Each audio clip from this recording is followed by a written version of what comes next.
आज ही Doubtnut app download करें। Doubtnut पर होगा अब आपके सभी मैथ्स, केमिस्ट्री, फिजिक्स और बायोलॉजी डाउट्स का सफाया। बस अपने क्वेश्चन की फोटो खींचो, उसे क्रॉप करो और तुरंत वीडियो सोल्यूशन पाओ। Download now. इस क्वेश्चन में हमने क्या किया है, एक बॉब है, ओके, उसको हमने रिलीज किया है from horizontal position A, okay, जहाँ पे जैसे दिया हुआ है। लेंथ हमें दी है थ्रेड की 1.5 मीटर। हमसे पूछा है कि what is the speed of the Bob, जब वो बी पॉइंट पे आएगा तो उसकी स्पीड कितनी होगी, हमसे ये पूछा है। अगर वो इनिशियल एनर्जी का 5% जो है वो एयर रेजिस्टेंस के अगेंस्ट डिसिपेट कर देता है।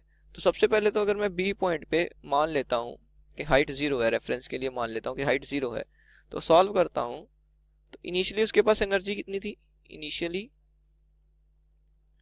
टोटल एनर्जी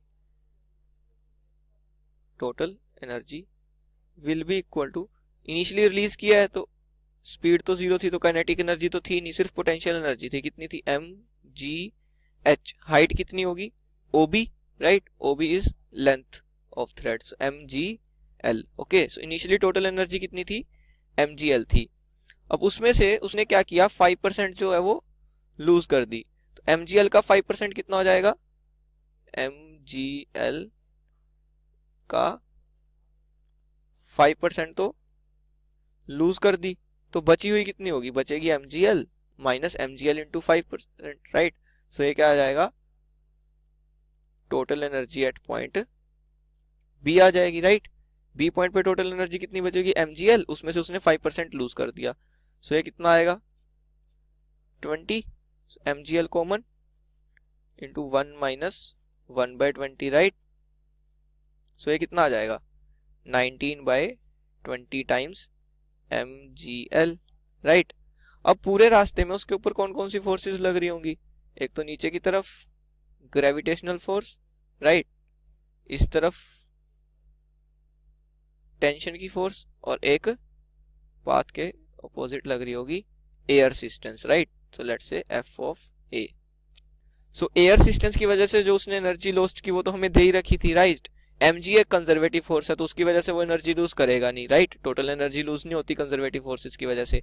टेंशन बची, टेंशन हमेशा पाथ के क्या लगेगी, परपेंडिकुलर। टेंशन हमेशा सेंटर की तरफ लगेगी, राइट, रेडियली। और जो बॉब है वो इस सर्कमफ्रेंस पे मूव कर रहा है, रेडियस और सर्कमफ्रेंस हमेशा परपेंडिकुलर होते हैं। तो वर्क डन बाय टेंशन क्या हो जाएगा, work done tension will be force into let's say displacement S into cos theta, ठीक है। अब डिस्प्लेसमेंट और टेंशन के बीच में हमेशा एंगल 90 डिग्री है, सो ये बन जाएगा T S cos 90 degree which is equal to 0, क्योंकि कॉस 90 0 होता है। तो टेंशन की वजह से उसने कोई एनर्जी लूज नहीं की, एयर रेजिस्टेंस की वजह से जो एनर्जी लूज की थी वो हमें दे दी, और mg की वजह से तो एनर्जी लूज करेगा नहीं, क्योंकि mg क्या है, कंजर्वेटिव फोर्स है। So total energy at point B हमें इतनी मिलेगी, 19/20 mgl।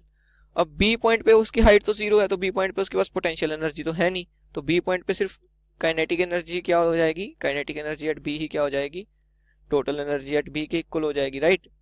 और वो है कितनी, 19/20 mgl, राइट। तो यहां से काइनेटिक एनर्जी एट बी क्या होगा, half M V B square is equal to 19/20 mgl। m से m कैंसिल, ये कट के इतना बचेगा 10, सो ये आ जाएगा V B square is equal to 19/10 that is 1.9 into G की वैल्यू 9.8 इंटू एल हमें कितना गिवन है, 1.5 गिवन है, तो मल्टीप्लाई करके आ जाएगा 27.93। तो वीबी स्क्वायर मेरे पास आ गया 27.93, तो यहाँ से वीबी कितना आ जाएगा, स्पीड एट बी पॉइंट आ जाएगी अंडर रूट ऑफ 27.93, और सॉल्व करके आ जाएगा अप्रोक्सीमेटली 5.28 मीटर पर सेकेंड। ओके, तो यही मेरे से पूछा था बी पॉइंट की कितनी स्पीड होगी, अप्रोक्सीमेटली आ गई 5.28 मीटर पर सेकेंड। Thank you. क्लास 6 से 12 से लेके नीट, IIT, जेई मेंस और एडवांस के लेवल तक 10 मिलियन से ज्यादा स्टूडेंट्स का भरोसा। आज ही डाउनलोड करें डाउटनेट ऐप या व्हाट्सएप कीजिए अपने डाउट्स 8400 400 400 पर।